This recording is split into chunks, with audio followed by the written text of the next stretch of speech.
సభలో సీఎం రేవంత్ రెడ్డి తన స్థాయిని మరిచి మాట్లాడి ప్రజల్లో అబాసపాలయ్యాలని ఎమ్మెల్సీ కోటిరెడ్డి అన్నారు. పీసీసీ పదవిచ్చి రాష్ట్రానికి ముఖ్యమంత్రిని చేసి కాంగ్రెస్ పార్టీ కూడా తన స్థాయిని తగ్గించుకుందని చెప్పారు. నల్గొండ జిల్లా మిర్యాలగూడ పట్టణంలోని బీఆర్ఎస్ పార్టీ కార్యాలయంలో ఆయన మీడియాతో మాట్లాడారు. చేసిన అభివృద్ధి చెప్పుకోవడానికి ఏమీ లేక మాజీ మంత్రి జగదీశ్వర్ రెడ్డిని వ్యక్తిగతంగా టార్గెట్ చేసుకుని మాట్లాడటం సరైన పద్ధతి కాదని సూచించారు. గత బీఆర్ఎస్ పాలనలో మంజూరైన భవనాలకు, ప్రాజెక్టులకు శంకుస్థాపన చేస్తూ సీఎం రేవంత్ రెడ్డి కాలం వెళ్లదీస్తున్నాడు తప్ప 20 నెలల కాలంలో రాష్ట్ర అభివృద్ధికి కొత్తగా చేసిందేమీ లేదని విమర్శించారు. 2 సార్లు రైతు బంధు ఎగ్గొట్టి రైతులను మోసం చేసిన ఘనత కాంగ్రెస్కే దక్కిందన్నారు.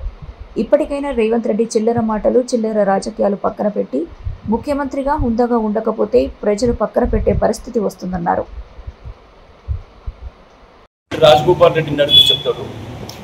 రాజగోపాల్ రెడ్డి చెప్పినాడు, ఈయన 3 ఫీట్ల నాయకత్వంలో నేను పనిచేయాలి నాన్న. మరి నిన్ను కూడా 3 ఫీట్ల నాయకుని కిందనే జమ చేసినారు నీ పార్టీ శాసనసభ్యులే. ఆ విషయాన్ని మర్చిపోయి మా పార్టీ నాయకుల మీద వాళ్ళ వ్యక్తిగత విమర్శలు చేయడం అనేటువంటిది సరైనది కాదు అనేటువంటి విషయాన్ని మీ ద్వారా మరి తెలియజేసుకున్నాను. రెండవది ఆర్థిక స్థితిగతులు 25 సంవత్సరాల నాడు వెనకాకపోతే నీ కొండారెడ్డిపల్లిలో నీ పక్కింటూ నడితే నీ ఆర్థిక పరిస్థితి తెలుస్తుంది. లేదా నీ కొండారెడ్డిపల్లిలో నీ పక్క బజారు పోతే నీకు 10,000 రూపాయలు అప్పు పెట్టినాయా లేదా అనేటువంటి తెలుస్తుంది. ఎందుకు ఈ వ్యక్తిగత విషయాలు?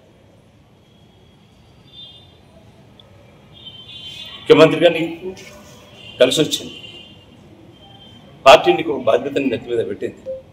ముఖ్యమంత్రిగా హుందాగా వ్యవహరించాల్సినటువంటి నువ్వు చిల్లరగా వ్యవహరించుకుంటూ దిగజాడు రాజకీయాలు పాల్పడుతూ అవాకులు వేయటం అనేటువంటిది సరైనది కాదనేటువంటిది మీ ద్వారా ముఖ్యమంత్రి గారికి తెలియజేసుకున్నాను.